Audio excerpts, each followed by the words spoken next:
So Rare has just released the Sea of Thieves 2024 preview event, a 20-minute long video where they outlined everything planned for the next year of content, and let me tell you, we are eating good this year. With the integration of PlayStation coming soon, and all this new content, it's safe to say that this could be Sea of Thieves' greatest year. So I'm here to quickly summarize everything that you need to know about the Sea of Thieves 2024 preview event. So in Season 12, we were told about 2 new weapons and 3 new equipment items. The first of the weapons is a double-barrel pistol, a pistol that can fire 2 shots before reloading.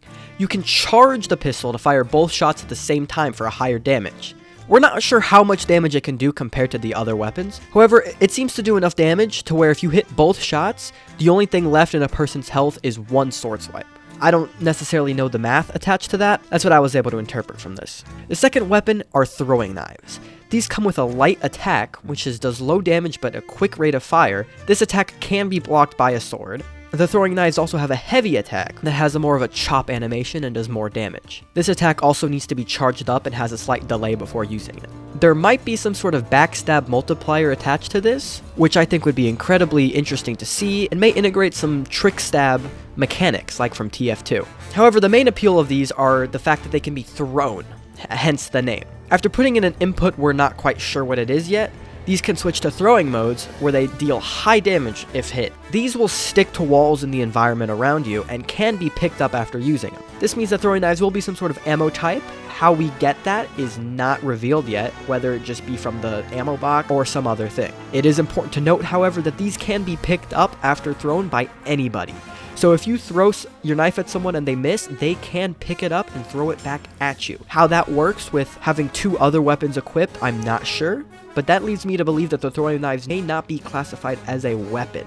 Of the 3 new equipments, we got 1 new cannon type, known as the scatter shot. This works as pretty much a buckshot, or a shotgun type of shot from the cannons. It's got short range, a wide spread, and low damage, but if used correctly can hit the entire hull of a boat and cause multiple holes. These seem to be really useful against bigger ships, as they will force your opponents to have to multitask and spread their resources thin to patch up multiple holes from a single cannon. The next equipment is the bone collar. This will be a throwable weapon like the fire and blunder bombs. When thrown, the bone collar will summon around 3 skeletons that have an alliance to the player who threw it. These can be shot out of cannons, and if hit on a boat, will spawn skeletons on the deck of the boat hit. The last item is the wind collar. This can be blown to summon wind that'll push a ship. It's interesting to note that this can make a ship go faster than what it is at full bellow. So I wonder how fast the Sidewind Brigantine can really go with this. It can also be used to push players back quite a distance, and I wonder if it'll increase the closer you are to that player. It can be used as a motor while you're in water to propel yourself forward, and can also be used on rowboats to act as sort of like a motor to the boat, which I think is pretty cool and might lead to some interesting tucking plays on forts. It can also be used to put out fires fast and can negate fall damage if used right before you hit the ground. And while we don't really know how to get it, it does have a finite charge, meaning that it will run out eventually, so it'll have to be used a little more strategically. Out in the world, zip lines have now been added to all islands. This includes outposts and forts, and will be used to get from point A to point B much quicker. In terms of gameplay, we can now walk on harpoon lines. This is a super cool idea to me, and will make boarding ships so much more dynamic, and made the harpoons even more useful than they used to be.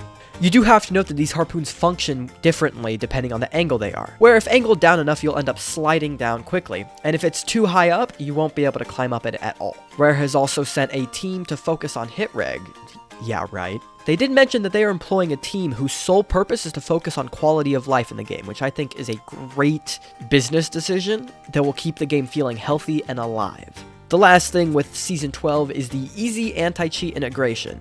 Easy Anti-Cheat is the anti-cheat from Epic Games, and it is used in Epic Games and Apex Legends and other pretty well-known and respected games. And I think this is perfect and long overdue, as cheating has been a problem in Sea of Thieves. Moving on to Season 13, and we have a brand new world event. In the lore, Flameheart has returned this season, and he's brought his ship, the Burning Blade, back. The Burning Blade is a dynamic world event that'll move around the world. Once you defeat this, again, that isn't necessarily known whether or not you'll need to just put enough holes in it, or if you'll need to board it and take out the boss that may be on the ship. But once you do that, you'll be able to claim the ship as your own and pledge yourself to Flameheart. This is a massive man-of-war type of vessel with 10 cannons, a throne/statue room looking thing.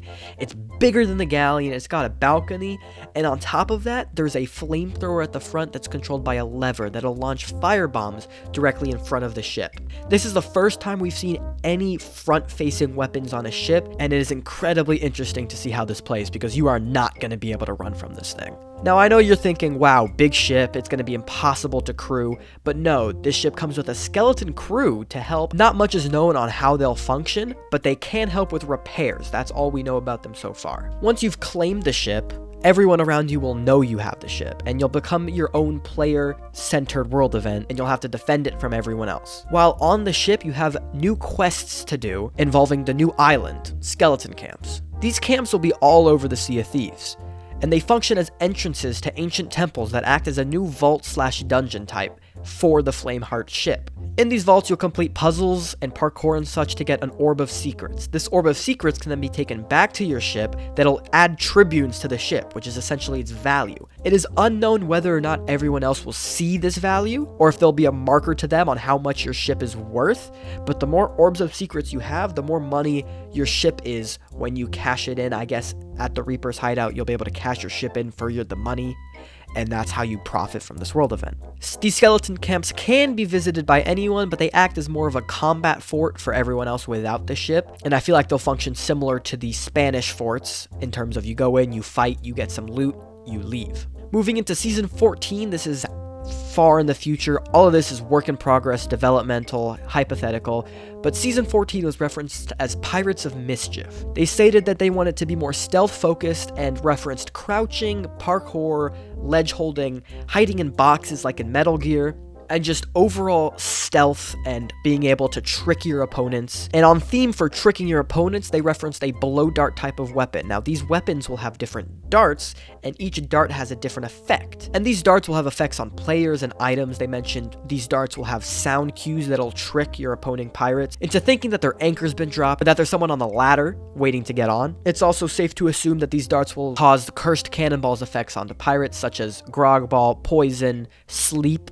How you get these darts, or if the blow dart will be an equipment item or a weapon, is completely unknown, as Season 14 is slated to be at the very end of 2024. So this is far away. We know very little about what they're working here, but it is refreshing to know that they have a plan, and this plan, I feel like if executed well, will be very useful to the game. Another thing for Season 14 that they talk about are traps. These throwables will work like a bear trap and can be used on skeletons and players. Very little is known about how these work. There is no footage and no concept art for these traps, so this is very early in the talking stage, but I feel like this can be great for defending against borders or setting up ambushes on forts for keys and stuff. If used correctly, I feel like this can be really game-changing. And last, and probably most exciting, is the grapple gun. Now, this will work exactly as you expected, and is, well, a grapple hook. You can shoot it on walls and such to propel yourself towards them and get up to places previously impossible to reach. This can be used to harpoon items to you and can even harpoon other players towards you. It can be used while you're airborne after being shot at a cannon and could lead to some really cool boarding attempts. They understand that this could be pretty game-breaking, so in order to keep it balanced, they've decided to integrate its own ammo system for this, and they called it arrowheads.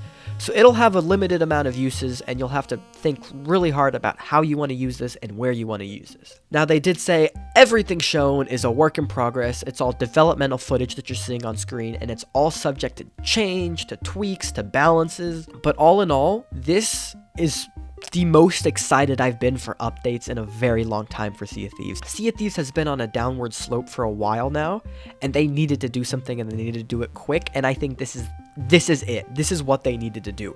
If this is executed correctly, Sea of Thieves could become like a much more mainstream game than it is. Because right now it's a little kind of niche, it's got its own populace, but everyone outside doesn't really look into it much. But this could open it up to so many new people, and I think Rare has done a great job with showing us just enough to get us excited, while still holding enough cards to themselves where they can build hype for more updates later on. Anyway, I hope you enjoyed the video. If there's anything I missed, please let me know in the comments, and let me know your opinions on everything stated in the new update. I'm super excited to hear what you guys think about this, and if you had any ideas, and thank you all so much for watching, and I'll see you guys next week.